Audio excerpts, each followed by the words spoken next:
Bonjour et bienvenue sur cette nouvelle vidéo. Arrêtez les techniques de négociation, passez au niveau stratégique. Ce titre provocateur a surtout pour but de vous faire passer l'idée que la stratégie et la préparation de la négociation sont beaucoup plus importantes que la négociation elle-même. Alors même s'il ne faut pas abandonner les techniques et les bonnes pratiques de négociation, prenez surtout conscience qu'il faut passer du temps dans la préparation de la stratégie de vos négociations. Et c'est ce que je vais vous expliquer tout de suite après le générique.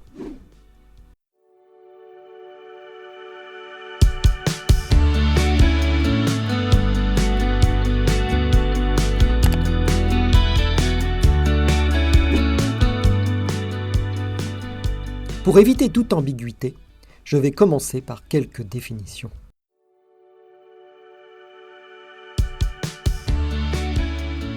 Pour moi, les techniques de négociation sont l'ensemble des techniques visant à améliorer un prix ou une offre, alors que la stratégie achat sera l'ensemble des objectifs visant à faire le meilleur choix pour répondre à un besoin. La politique achat, quant à elle, sera l'ensemble des règles génériques établies par une direction des achats. Et dans cette vidéo, je ne parlerai pas de politique achat, je me concentrerai sur la stratégie achat. Je dirais simplement qu'il est souhaitable que la stratégie des achats soit en conformité et en adéquation avec la politique des achats.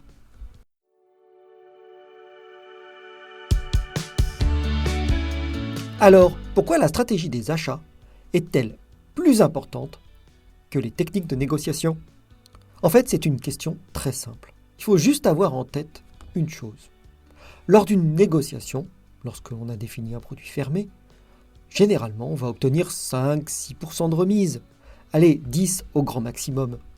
Alors que lorsque vous définissez une stratégie achat et que vous visez plutôt à faire le bon choix, ce bon choix peut vous amener des économies très substantielles et largement supérieures à ce que vous pouvez gagner aux 10%.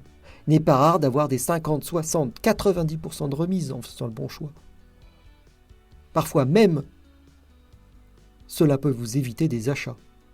Donc dans l'absolu, faire 100% de remise.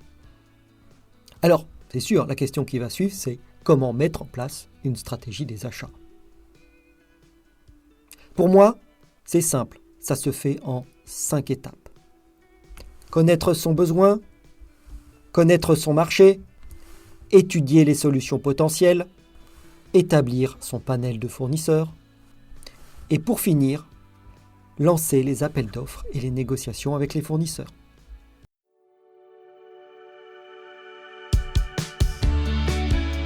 Revenons à l'étape 1, connaître son besoin. Cela peut paraître idiot, mais connaître son besoin, en fait, est particulièrement difficile. Parce que l'information qui arrive à l'acheteur est remplie de biais. Les biais sont généralement issus du marketing ou des vendeurs qui travaillent particulièrement bien, qui vont vous faire croire un certain nombre de choses, pas forcément tout à fait exactes, ou répondant pas toujours à votre besoin exact. Le but d'un vendeur, c'est bien de faire croire que leurs produits, leurs innovations, sont en fait un véritable besoin pour vous. Mais est-ce que c'est réellement le cas ? C'est la question que vous devez vous poser. Est-ce que vous en tirerez réellement un avantage ? Si vous ne connaissez pas votre besoin propre parfaitement, vous tomberez dans un piège. Mais attention, ne vous coupez pas quand même de l'innovation. C'est pas parce qu'à un moment donné, vous n'avez pas identifié votre besoin que ce besoin n'existe pas. Une innovation, justement, est faite pour répondre à un besoin non exprimé. Il faudra réellement faire la différence entre votre besoin exprimé, votre besoin réel, que peut-être le commercial vous aura aidé à identifier. Et surtout, toutes les caractéristiques qui ne correspondent pas à votre besoin, n'en tenez pas compte. Ce ne doit absolument pas être un avantage pris en compte dans vos négociations. Et si, surtout, votre besoin commence à être un peu complexe, là, il est temps d'établir un cahier des charges fonctionnelles pour y voir clair.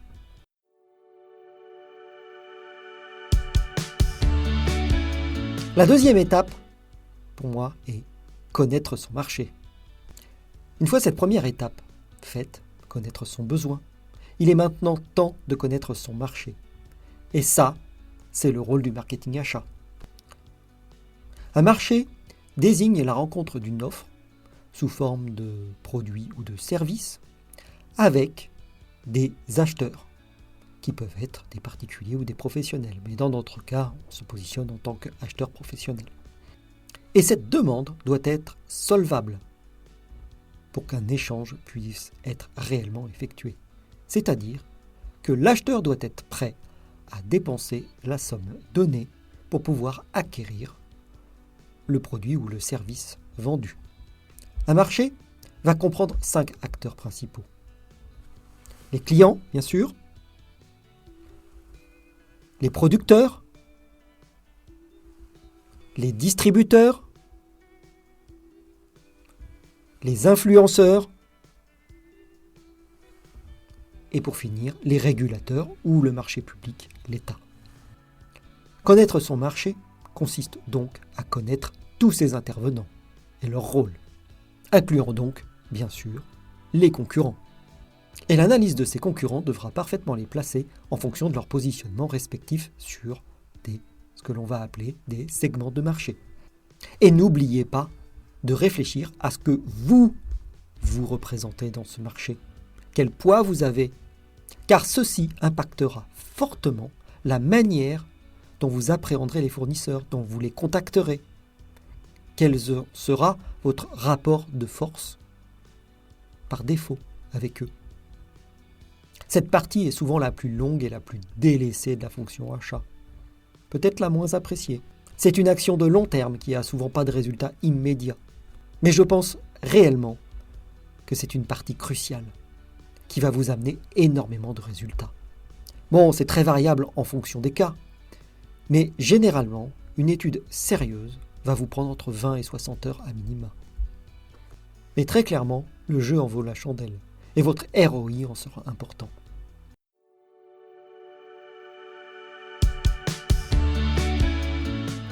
L'étape suivante consiste à étudier les solutions potentielles. Maintenant que vous connaissez votre marché, que vous l'avez classifié, que vous connaissez les différents types et les sous-parties de ce marché qui existent, vous allez maintenant pouvoir directement faire appel aux fournisseurs qui répondent à votre besoin. Étudiez maintenant sérieusement leur positionnement tarifaire, leurs innovations techniques et leurs solutions innovantes qu'ils apportent.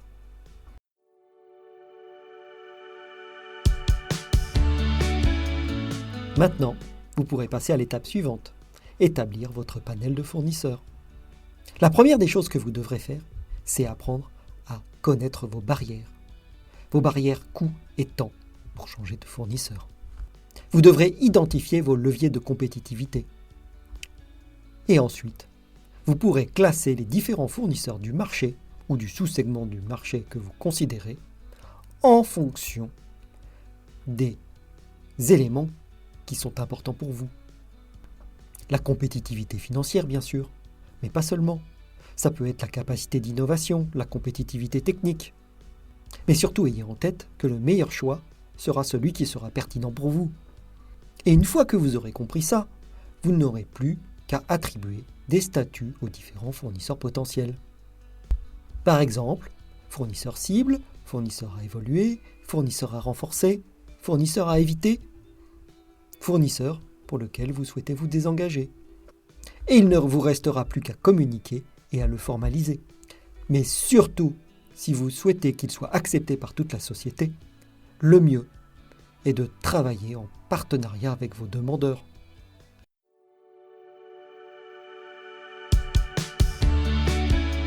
Et maintenant, une fois que tout cela est fait, il ne reste plus que la dernière étape, lancer les appels d'offres et négocier. Et bien sûr, vous serez plus efficace, puisque vous enverrez vos appels d'offres qu'aux fournisseurs que vous avez ciblés et qui correspondent à vos besoins réels. Mais surtout, la connaissance du marché vous aidera à utiliser les bons leviers dans la négociation. Par le choix des bons partenaires, vous aurez certainement déjà fait un gain énorme.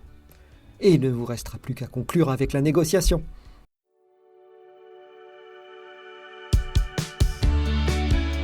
Pour conclure, la mise en place de stratégies de négociation, la mise en place de panels et d'étudier sérieusement son marché est quelque chose qui peut rapporter gros pour les acheteurs. Alors bien sûr, il faut faire une étude complète lorsque les enjeux le justifient. Mais lorsque c'est le cas, vous y gagnerez beaucoup. J'ajouterai une dernière chose. La compliance est de plus en plus importante. Et ces outils d'études de marché et de choix sérieux de fournisseurs vous amèneront à faire des choix qui seront incontestables et surtout justifiés. N'oubliez pas la cloche, de vous abonner et surtout le pouce bleu qui aide énormément cette chaîne. Je vous remercie d'avoir suivi cette vidéo et je vous dis à bientôt sur une autre vidéo.